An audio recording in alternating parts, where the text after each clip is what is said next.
Back in the 50s and 60s, pheasant hunting reigned supreme in many parts of the Midwest, but especially Iowa.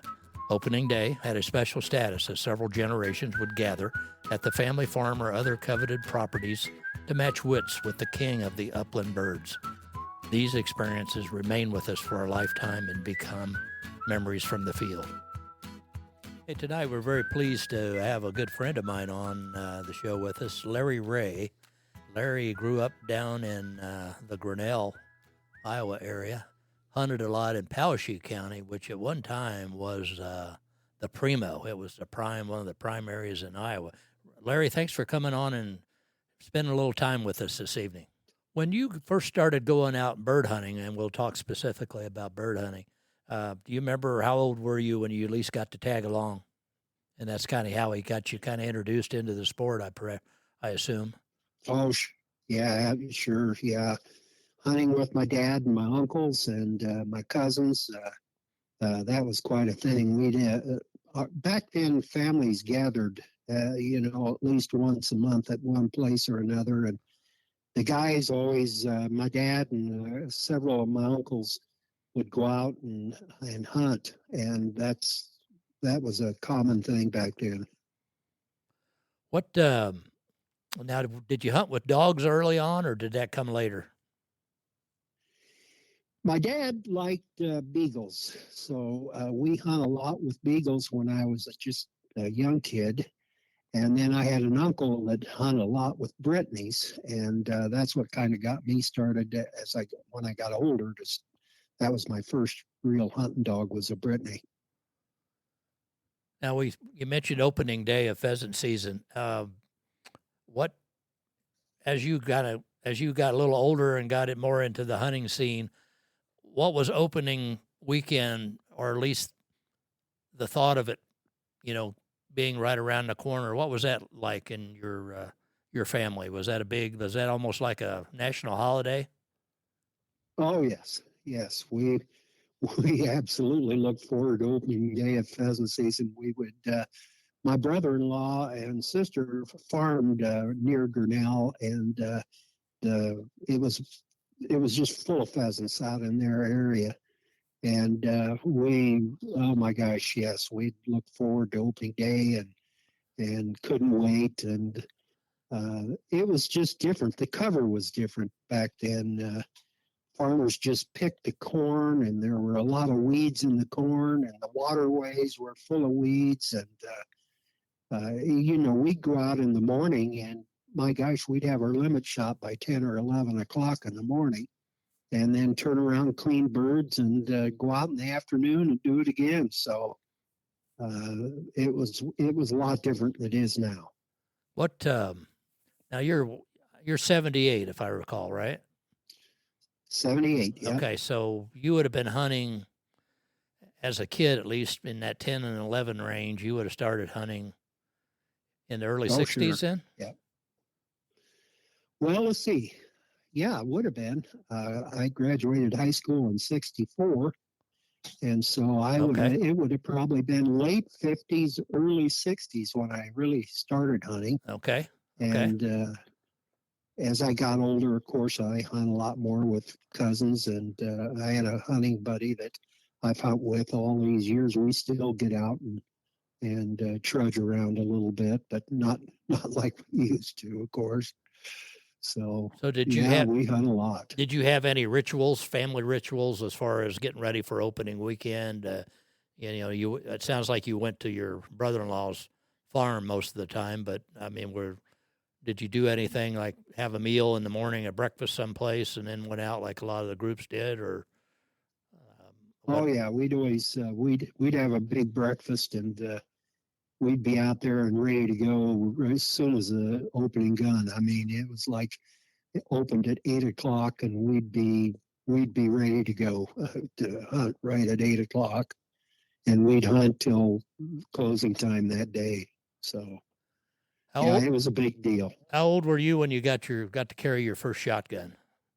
You remember? Well, I was trying to think. I was probably, I don't know, I suppose around 10, 11, 12 years old. I really don't remember. My dad started me out with a single shot 410 shotgun. And I don't know, I was probably 12, 13, 14. He bought me my first pump, 12 gauge. We bought it used, and I've still got that gun. I still have it in my gun safe, to this day. So What kind of gun was it? it was an Ithaca. My dad's side of the family all lived in Ithaca, New York. In fact, we lived out there for a couple of years, Right. and when I was real little, and we were out in Ithaca on vacation. Dad took me down to a gun shop there in Ithaca, and he bought me a nice used Model 37 pump. And like I say, I still have it to this day. I'm trying to think if you were using that gun back when we were hunting together in the 80s, would that have been the gun you were carrying, or had you gone to something else by then?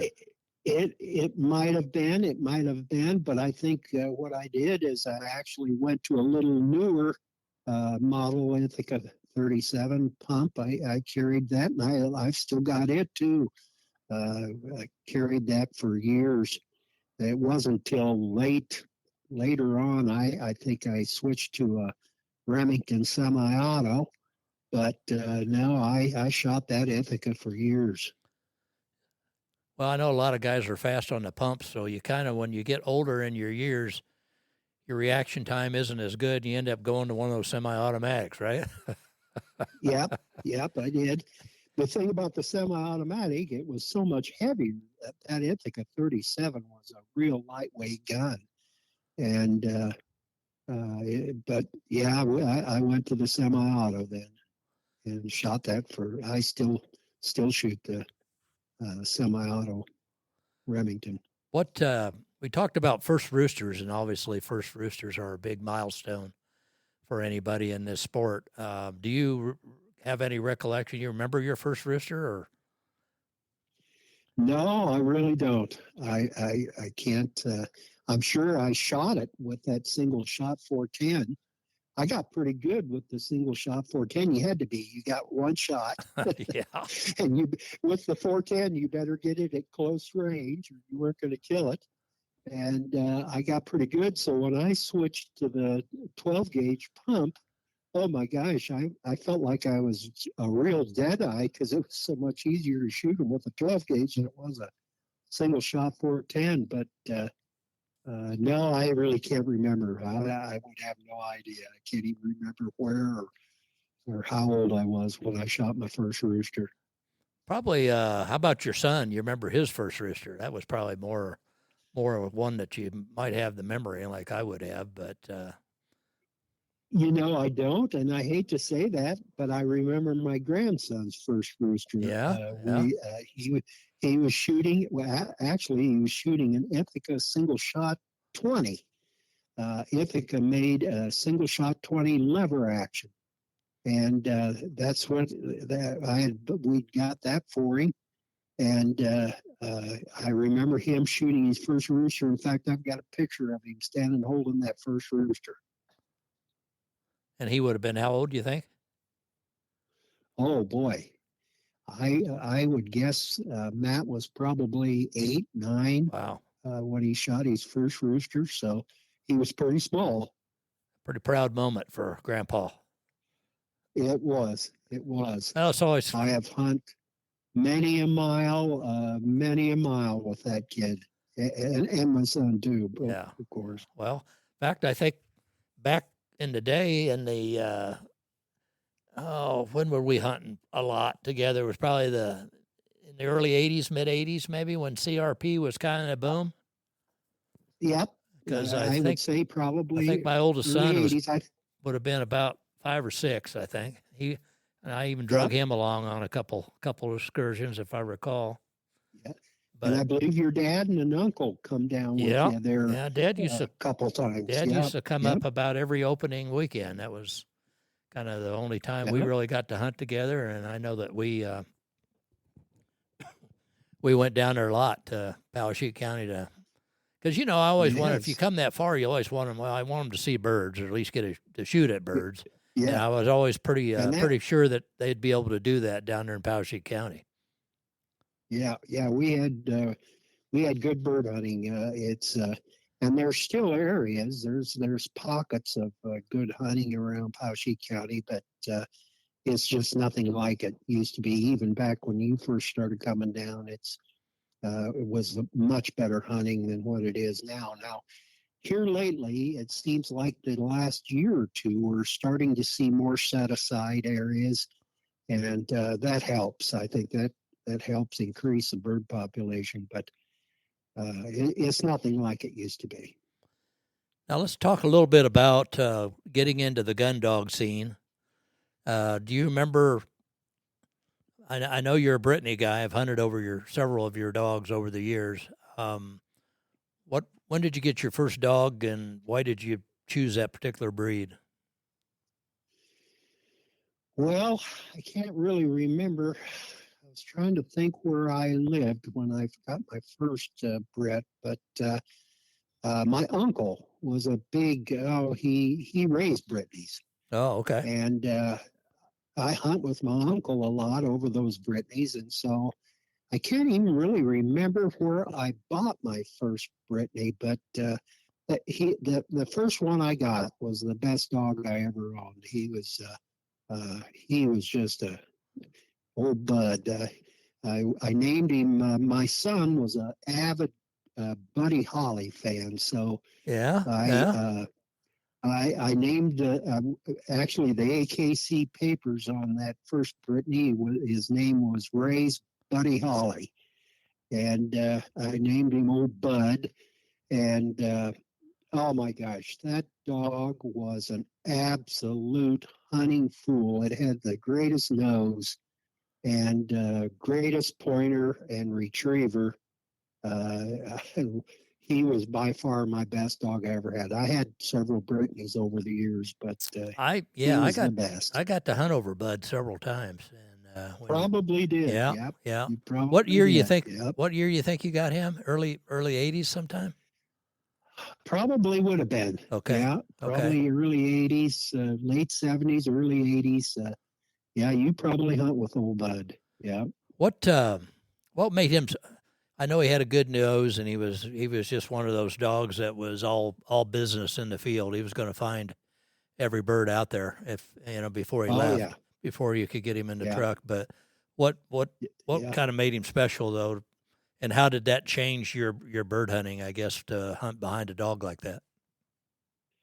Well, he hunt close to me usually. I mean, he would go out, and if I was hunting with someone else and they went off a different direction and I was kind of headed back towards a truck or something, he'd go with somebody else a little ways, but he'd look around, see me, and here he'd come. He was pretty much a one-man hunting dog, but he just was a great dog and a friendly dog. Anybody could walk up and pet him, and he was just a good hunting companion. You probably got some special Bud stories. I know of one in particular that we've talked about, but what's your favorite? Would that be your favorite dog story as opposed to all dogs that you've had? Would it be Bud? Yeah, it's got to be one of my favorite hunting memories. Buddy and I were pheasant and quail hunting down in southwest Iowa. We were hunting along this little river, and old Bud went on point over there along the river, and I walked over. We flushed a rooster out. Naturally, it flew right out across the river, and I pulled up and shot it. And that rooster dropped right in the middle of the river, and this little river had real high banks. I mean, it would have been almost impossible for me to get down in there. Yeah. And the rooster lit right out in the middle of the river, and it was still alive. I didn't kill it.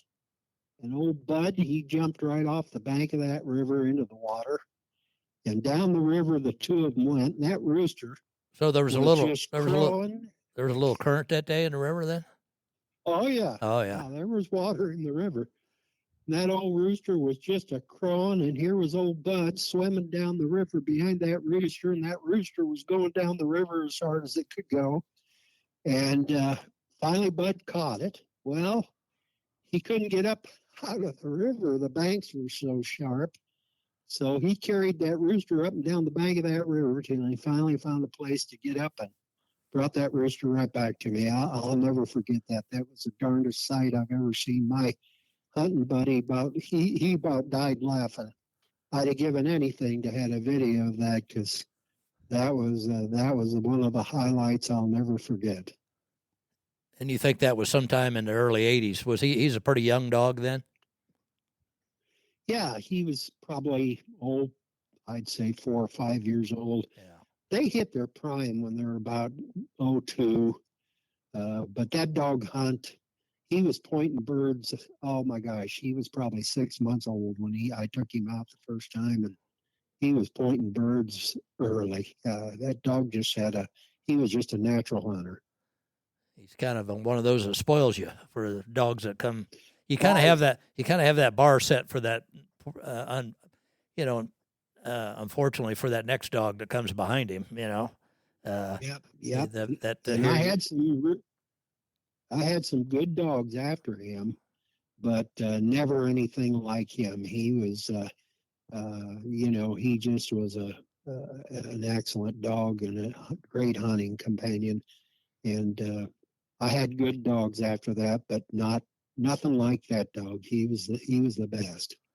How did when the CRP came in, specifically down there in Poweshiek County in the early 80s, how did that change things as far as the hunting would go? Yeah, of course, the birds stayed in that CRP. I mean, a lot. And I hunt a lot with just my buddy and I.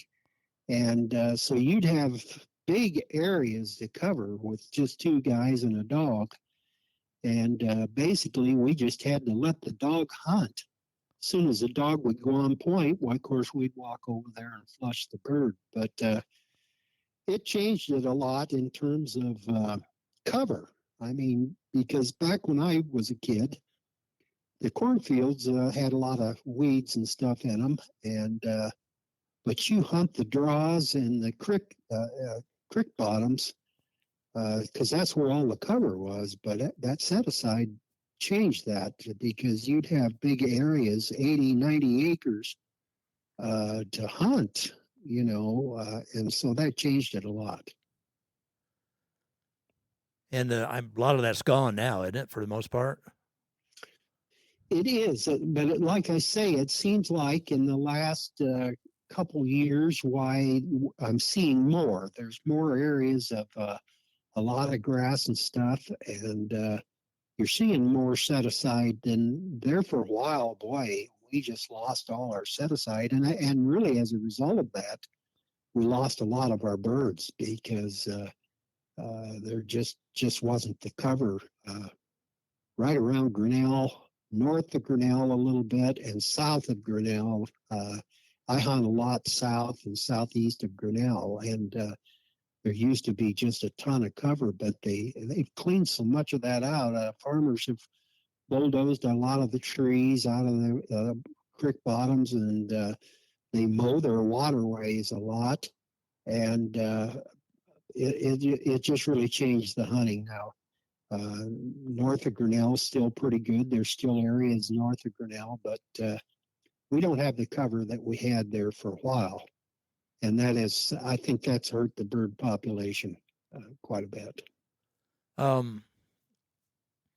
Obviously hunting with your grandson, and as the years go on, how many days a week or a season do you think you're getting out now? I know you used to hunt almost every day. There are years ago. No, I don't. Yeah, I don't get out near like I did. Wade, it's a little tougher to do the walking and stuff, that I used to do. I don't have a dog anymore. My last Britney, finally I had to have him put down. It's been about 3 or 4 years ago. I just don't have the heart to buy another dog. I don't hunt enough. It's not fair to the dog. I mean, he's kenneled up all the time, and so I don't get out hunting like I used to. Still get out. I still get out and try to get out with my grandson and my son it when I can, but and I don't hunt like I used to. Yeah, me and my buddy, my hunting buddy, since I was a little kid, why he and I used to hunt every day. He worked nights, I worked nights, and we hunt every day. But we don't do that anymore. Well, I mean, there was lots of cover and access to ground. I mean, people would let you hunt too pretty easily, weren't it? I mean, I'm guessing that you knew a lot of people, a lot in the community and with your job, but getting on land wasn't a problem back then, was it? Well, no, I mean, and I like I say, my brother-in-law and my sister farmed out northeast of Grinnell, and so we always had that farm. And of course, like you say, I still have areas farmers that they know me. You know, my grandson hunts all the land that I used to hunt, and you know, I still have a lot of places to hunt. It's just I just don't have the energy to get out there that I did when I was young. So So have you ran that into that makes a difference. situation where they tell you you get the little speech that maybe you should be a blocker? Has that happened to you yet? I get that offer all the time from my grandson because there's a couple areas he hunts north of Grinnell that is just absolutely full of birds, and he'll call me and say, "Hey, you come out and we'll put you in a spot. I guarantee you'll empty your shotgun." And I've tried that a couple of times, but here the last year or so, I haven't been quite as willing to even get out and block as I used to be. But oh yeah, I'm the designated blocker, which is fine with me because I don't have to walk much. There is a high expectation though that they're going to see a lot of birds when they come out of the cover. That's the only problem with that. That's right, and it's kind of embarrassing when you're standing there emptying your gun and not drawing any feathers too. Uh, That's kind of embarrassing, we've all been and there. that's not supposed to happen. Yeah, I yeah, look back. absolutely. I look back at some old hunting pictures. Actually, some of them where I was hunting with you down there, and it always is kind of comical because you know there's no blaze orange, there's no you know there's no real dog collars and transmitters and all the stuff that you see now. So much has Oh changed yeah. from probably when you first started hunting, and certainly when I did. No, I never. I think maybe out of all the years of all the dogs I had, I maybe put a shock collar on one dog, and after I used it about one day, I never used it again. Like I said, a lot of the hunting I did in later years with my hunting buddy, we were both older, and we let the dog hunt. And I was never, I probably wasn't a very good dog trainer because I just let my dog hunt. And when the dog would go on point, I always had good dogs that would hold the point, and we'd walk over to the point and flush the bird, and that's how we did our hunting. Yeah. But no, we never. I really very rarely ever. I think with the only shock collar I ever had, I give to my granddaughter, her husband. I really never used one I much. don't think we call it shock collar anymore. It's effective stimulation No. or something like that. Yeah, yeah, right.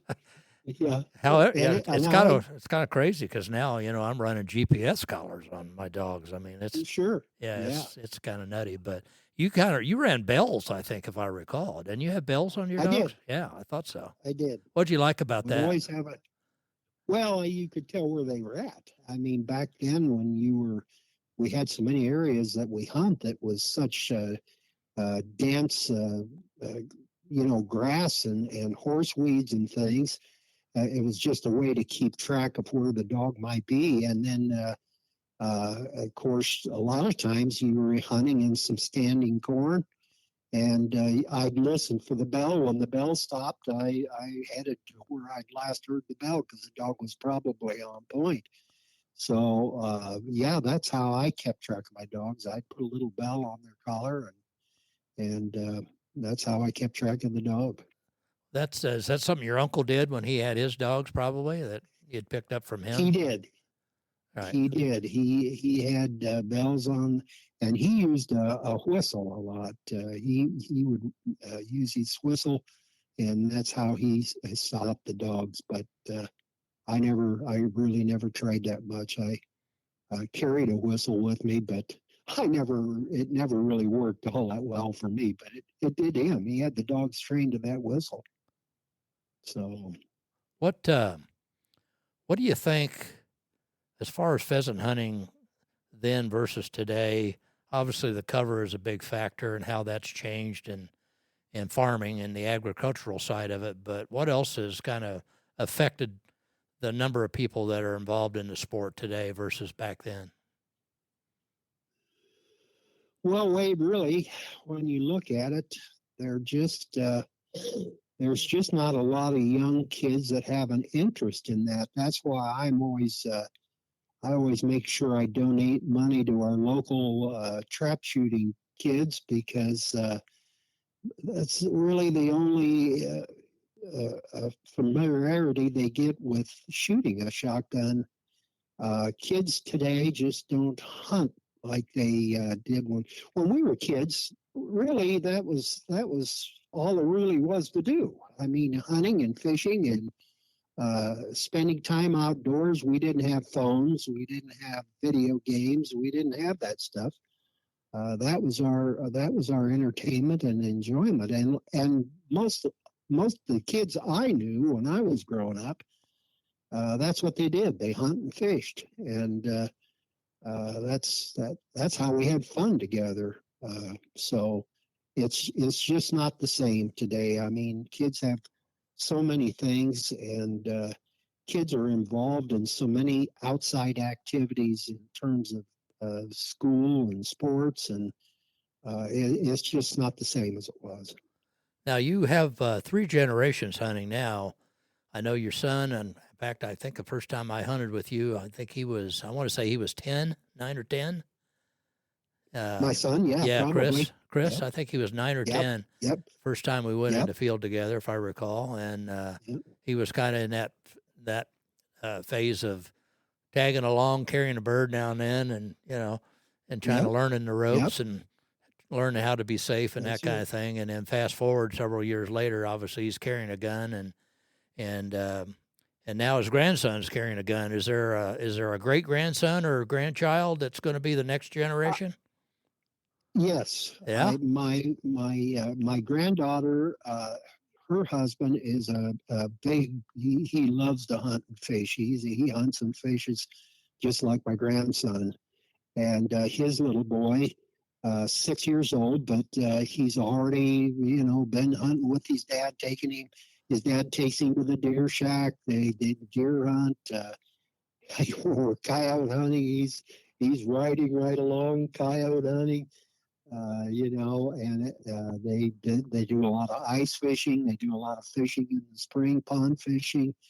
And so, yeah, I can tell this kid's going to be a hunter and a fisherman through and through. So, So and you're my pla- grandson doesn't have any children yet, but I'm sure that'll be coming too. So, Well, it sounds like you're gonna have to hang in there for a few more years yet, so you can get in the field well, yeah, with yeah, that I youngster, am. I am. or at least I don't blocking. know At how least many more blocking. years I've got. Yeah, at least I can block. Yeah, yeah. Yeah, I remember And telling I my can still. dad.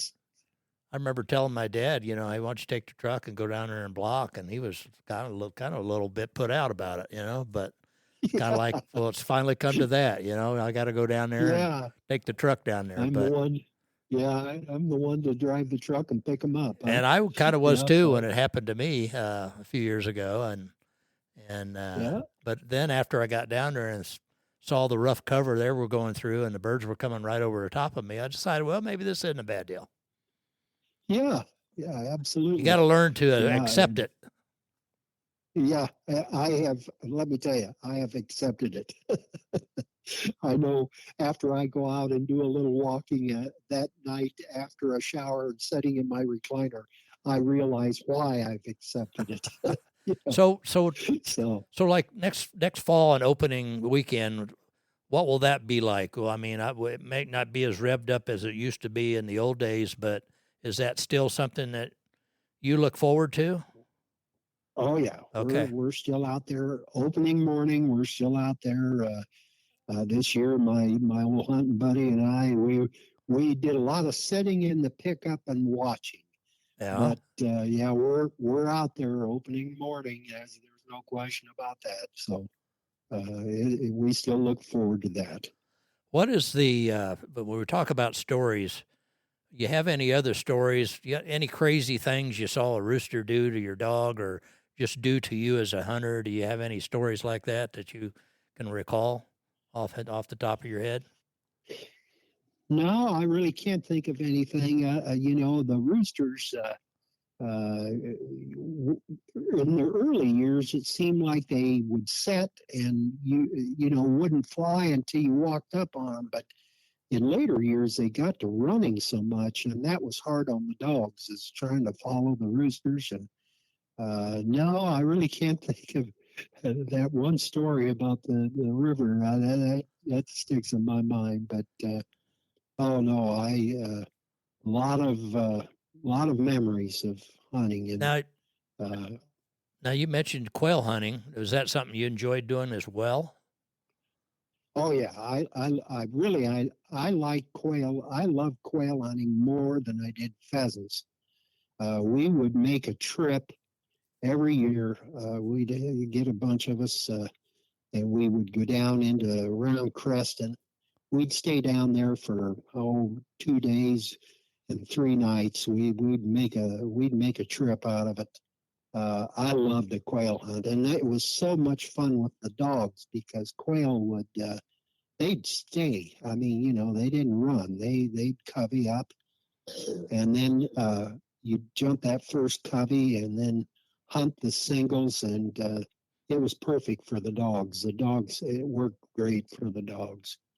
I loved the quail hunt. To me, there was nothing more exciting than to break that first covey of quail, and that's a lot of fun. But gee, I What do you haven't. think the biggest covey you ever broke in Iowa? I mean, as far as number of birds, I would have any recollection of any Oh, how big the biggest covey might have been?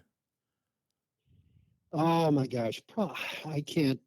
Probably the one time I can't remember where we were at. It was down around Mount Air, Creston, and we walked into this big brushy patch. And I had my dog, probably old Bud, and my cousin had his dog. It was a German short hair, but it was coal black. He called him Tuxedo, and both dogs went on point, and we started flushing quail out of this little patch. I actually shot and emptied my gun and reloaded and shot again. And there was about four of us, I think, 4 or 5 of us hunting. And the dogs didn't know which direction to go. There were quail falling everywhere. And the dogs were totally confused. They'd start after one bird, and then you'd shoot another one, and they'd turn around and run after.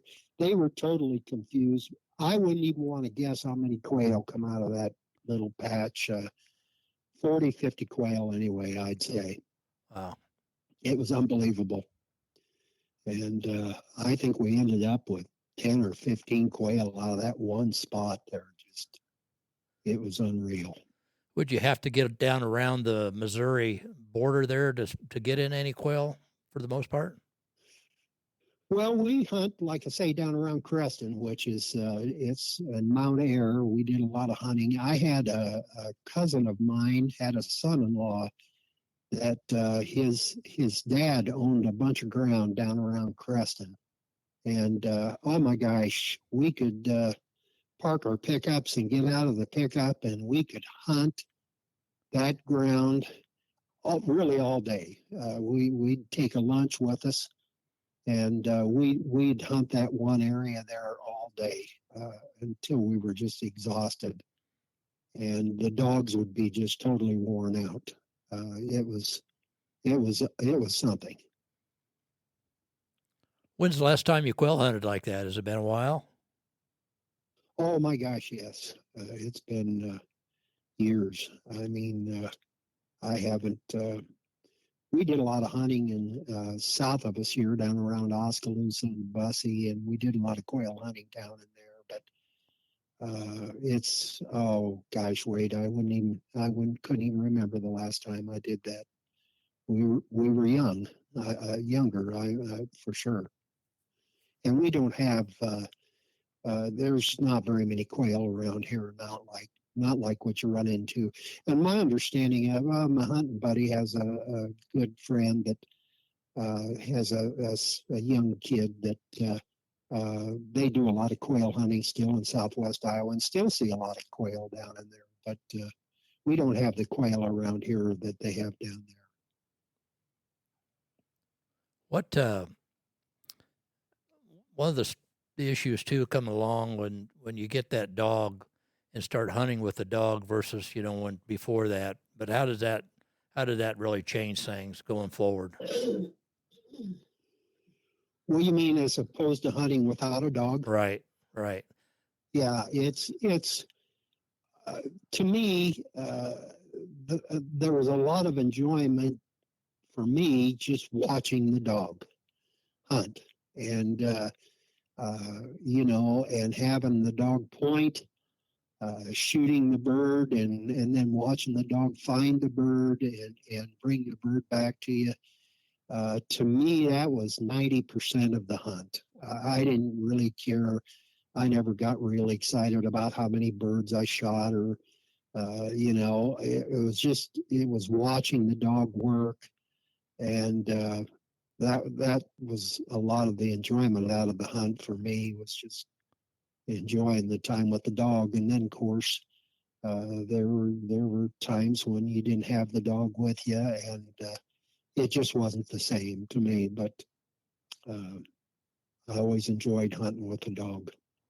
What and for the most part, I know Bud did. He would hunt with other dogs. He hunted with mine, but some dogs aren't Oh yeah. quite as congenial to hunting with another No, dog. no, Brittany's. All the Brittany's I had except one were good dogs. They'd hunt with any other dog. They'd hunt with any other person. I had one Brittany, and oh man, he was just really cantankerous. Didn't like other dogs. Don't get me wrong, he didn't attack other dogs, but he just, if another dog got close to him, he'd growl and let him know, I don't want you around me. He didn't like other people. I always had to caution people, don't even try to pet him, because he's not a happy camper. He's just a He grumpy old. wants to hunt. He wants to hunt. He wants to bird hunt, and that's it. And outside of that, it was just leave me alone. I just want to do my thing. He was fine with me. He was strictly a one-man dog. I mean, it was just, if he wasn't hunting, he was right there by my side, but most of all the dogs I ever had, I probably had, I was trying to think how many Brittany's I've had over the years. And most of my Brittany's were friendly dogs, would hunt with anyone. They didn't care. And but that one dog was just pretty grumpy. Now, were you like most guys? Because I think you were, as your primary dog started getting some seasons on them, getting some years on them, you would kind of bring that next young dog along and be hunting with two for a while, right? Yeah, I did. I had two Brittany's, good share of my time, and um, as the older dog got older, I'd buy another Brittany, and then the two of them would hunt together. And but uh, yeah, it was good to get a young dog started with an older dog. What what else? I guess as far as advice would go, looking back in all the hunting that you did, is there anything you would change about it, or? Oh no, I had a lot of fun hunting over the years. Like I say, I had one cousin and my old hunting buddy. I think you've probably met Rick. And the three of us, oh my gosh, I wouldn't want to guess how many miles we walked together.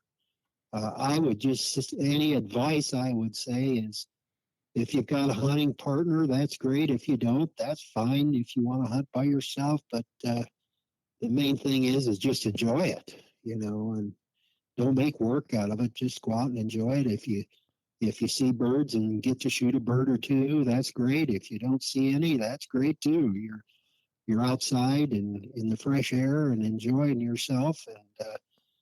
And to me, that was just a relaxing way to go out and clear your mind. Just enjoy it. Now, if you were hunting about every day, which I know you were there for a while, you probably hunted in a lot of snow and kind of winter cold conditions. Did you like hunting in snow, and what difference did that make? Well, of course, the birds were bunched up more. I mean, you could find the birds bunched up more, and it's a little tougher to walk. I mean, if we don't have the snow that we used to. My gosh, we used to have 2, 3, 4 feet of snow on the ground back when we were younger. I mean, but you don't have the snow that you used to. My buddy and I kind of switched gears. Late in the season, we would switch more to, we did a lot of fox and coyote hunting. And so we kind of switched gears and we wore it out trudging through the snow like we were early in the year. But yeah, it made a difference. Especially seeing those rooster tracks ahead of you, knowing that you had a bird running ahead of you. Yep. Or if you knocked a cripple down, it was a little easier to track them and find them, and that was easier. But do you remember the worst weather, the worst day, and probably a day that you picked that you probably thought later, I shouldn't even be out here? But do you remember any days like that where you got away from the truck and thought, man, this was probably a mistake? Yeah, I've walked in a lot of downpours of rain and even a little sleet, and you're thinking, what am I doing? Why am I even out here? This is crazy. When the dog looks at you like, what in the world are we doing out here with ice dripping off his ears? And you're thinking, this is crazy. But yeah, I had a lot of days like that too. That's fun. That's fun stuff. Well, I'll tell you, Larry, I really appreciate you taking the time this evening to chat with us and share some of your stories about hunting back in the day, and even probably some new stories to come if you get some of that next generation out there in the near future. That'll be fun watching them grow into the sport. Yeah, and it's fun seeing that somebody still wants to chase after gun dogs in the field. Chasing that bird that makes you look silly every now and then. Those roosters are pretty smart and have a way of turning you around some days. Yeah, I had quite a few of those days. When that bird, when the dog's on point, you flush that bird and it flies right out in front of you, and you shoot 3 times and never draw a feather, and you look down and the dog's looking at you like, what? Your dog gave you that look as well? Here? Yeah. Like, what in the world? So, yeah, I've had some days like that. This episode brought to you by way of our sponsors, Highland Hideaway Hunting Preserve in Riverside, Iowa. With over 1,500 acres of meticulously managed and maintained preserve. Book your hunt today at highlandhunting.com. And Interstate Grain Service. Family owned since 1981, we offer personalized service with product and feed knowledge. Competitive pricing on numerous brands, including Purina, Nutrina, Kinetic, and Diamond. Stop in today at our retail location off I-380 in Center Point, Iowa. And Kinetic Performance Dog Food. Kinetic's line of premium dry food and supplements provides clean, sustainable energy for everyday active, sporting, and working dogs. Visit kineticdogfood.com for details.